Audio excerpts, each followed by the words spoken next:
If you've waited for ages for your cruise, you've saved up for it, the last thing you want is to have a single minute wasted on board because you're stressed out. Every single time I cruise, I see people in this situation, and it's such a shame because there's a few things you can do that are really simple and they'll ensure that your cruise is as relaxing as possible.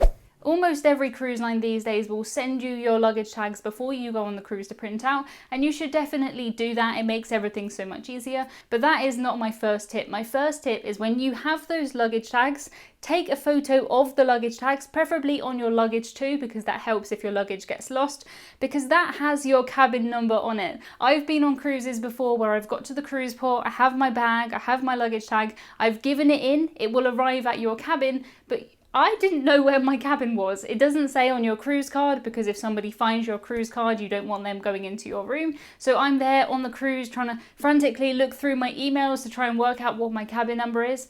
Fine if you're still on land and you have access to your emails, but if not, you might have to go to reception. They can tell you what your cabin number is, but if you can just take a photo of your luggage tag before you get on the ship, there's no doubt in your mind and it's so much easier. It's normally a good idea to do the same thing with your passport too. Just take a photo of your passport on the photo page and email it to yourself, email it to somebody else. That way, once it's in an email, it's up there in the cloud or the sky somewhere. And if you needed to get it for any reason, you could do. On some cruises, the cruise lines will keep your passport. This is quite common if you're cruising somewhere like I took a cruise in Asia. Because you're visiting a lot of different countries, they have to do all of the immigration checks for you. So you can be left without your passport for a week or two in that situation. Just having it on your phone for me is a comfort level. If I did get stuck on land, at least I have that as evidence. Of course, that's not as good as a real passport, but it helps. For the sake of taking a photo, it definitely helps. Before you even open your closet door, you open your wardrobe door, you open those drawers,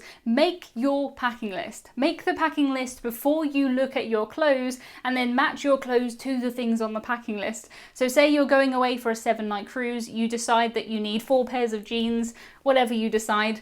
Put that on your list and then find things to fit that list. We're all guilty of it. When you pack, you think you're going to need way more things than you do, and it just means that you have to carry all of this extra stuff. It's annoying. You bring it back home, you haven't even worn it.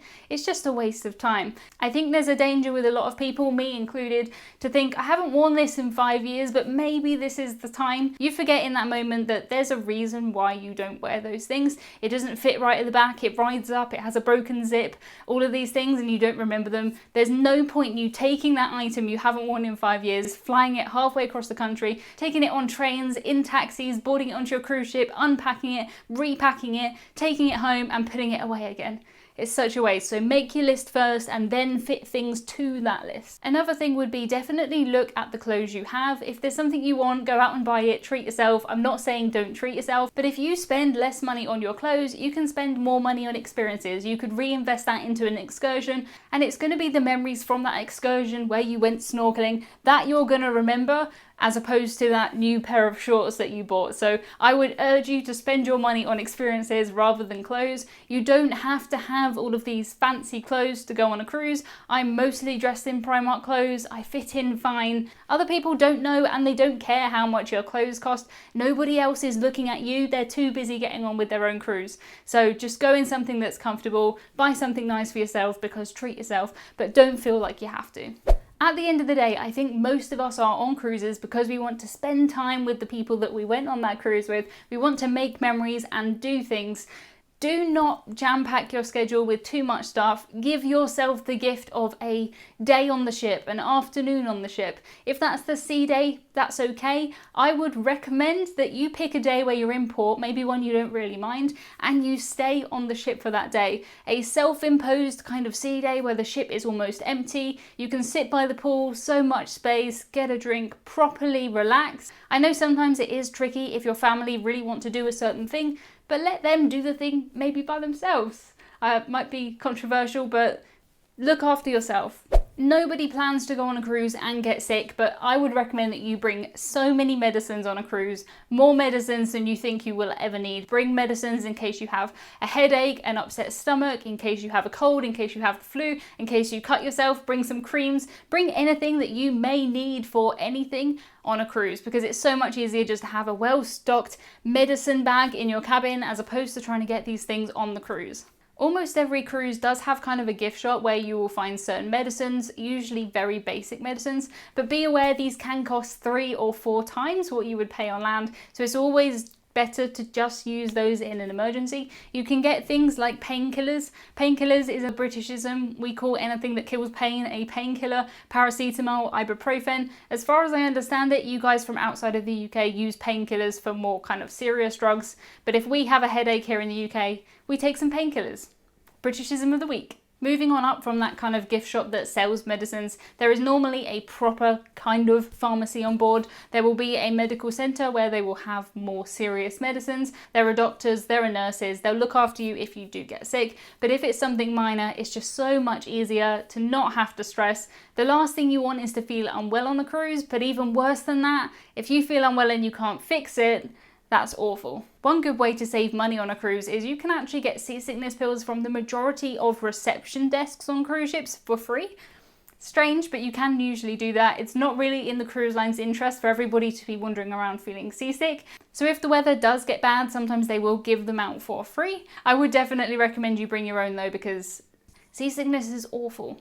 Not gonna lie. I've made this mistake before and it cost me £47 while I was asleep. I got an email in my sleep to my phone, not to my brain, and it cost me £47. When you're on a cruise, you're out to sea, you can't connect to your normal phone network. What your phone will do by default is connect to the maritime network, and you don't want to be connected to the maritime network. You do not. As I said, it cost me £47 to receive a couple of emails while I was asleep because I made this mistake. So the mistake is not putting your phone into airplane mode as you sail away. As soon as you get on the ship and you start to move, put your phone into airplane mode because that will stop it from connecting to the maritime network and costing you a lot of money. If you do want to use the ship's Wi-Fi on your phone, you can still do that even with airplane mode activated.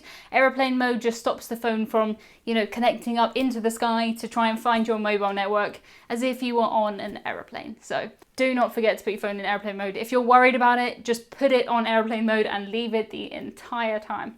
If you've turned your phone off, you're unsure if you're on airplane mode, do not turn your phone back on in the middle of the ocean, because by the time you've realized you're on maritime network, you've got those massive bills. I remember getting it. I woke up, I looked at my phone in the morning and I had text messages from 3 who were my network here in the UK, and it would be like £2, £4, £6 every couple of minutes, just sending me a text telling me how much I'd spent on this maritime network.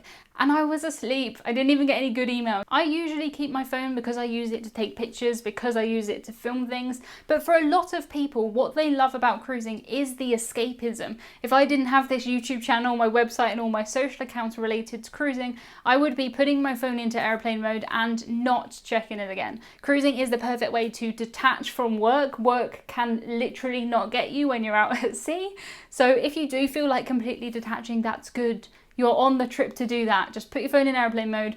Nobody can bother you. If something awful happened at home, I know a lot of people worry that, maybe someone needs to get in contact with you.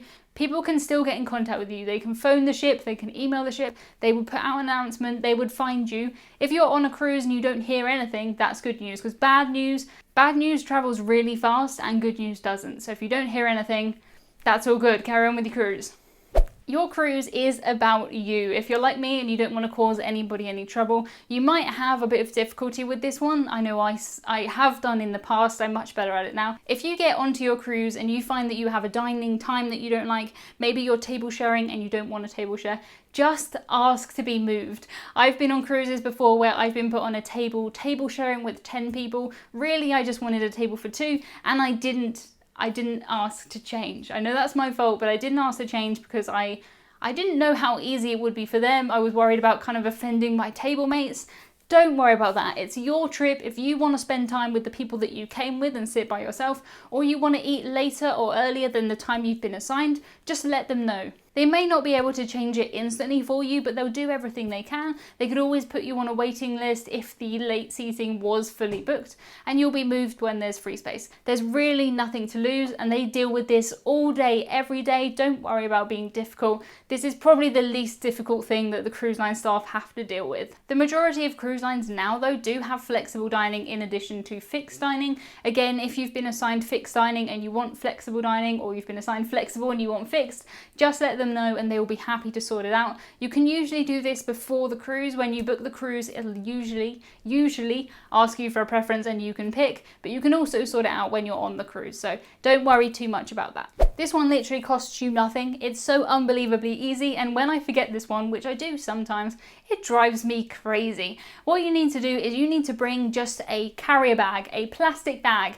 a packing cube, a something to put your dirty clothes in, so that you don't have to worry about all of your dirty clothes and your clean clothes getting all mushed up in your suitcase. I know we talked earlier about packing and not packing too much stuff, but normally when I come back from a cruise, I have a couple of things that I haven't worn. Maybe I've booked a British Isles cruise, I've packed a couple of pairs of shorts, wishful thinking, and then they come back home with me. Having some way to just separate your dirty and your clean clothes is well worth it. Just bring a tiny little plastic bag, even the bin bag, anything would work, so that when you get home you can just take your dirty washing, as we call it in the UK, your dirty laundry, throw it in the washing machine, problem solved.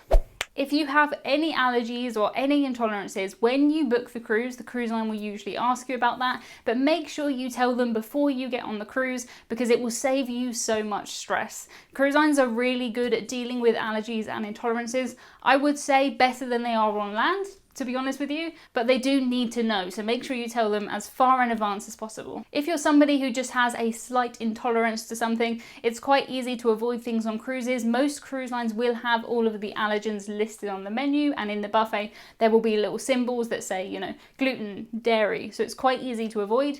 If you do have a more serious allergy, it may be that the chefs need to specially prepare your food. In some cases, you may have to kind of book tomorrow's dinner the day before so that they can ensure that it's kept away from all of the nuts or all of the eggs or whatever you need, but they will look after you on a cruise. Just tell them as far in advance as you can so that they're prepared, so that they've got this dairy-free milk and they've got gluten-free bread and they've got whatever you need. The same goes with kind of dietary preferences. If you are vegan or something like that, you don't have to tell the cruise line in advance, but I would suggest that you do. Some cruise lines are so much better at vegan food than others, but I think it's getting better. It can be difficult, especially on some of the bigger American cruise lines, but you will be just fine. When you're on a cruise, you don't really want to be thinking. You don't want to be thinking about your budget. You don't want to be thinking, where am I going to go? What am I going to do?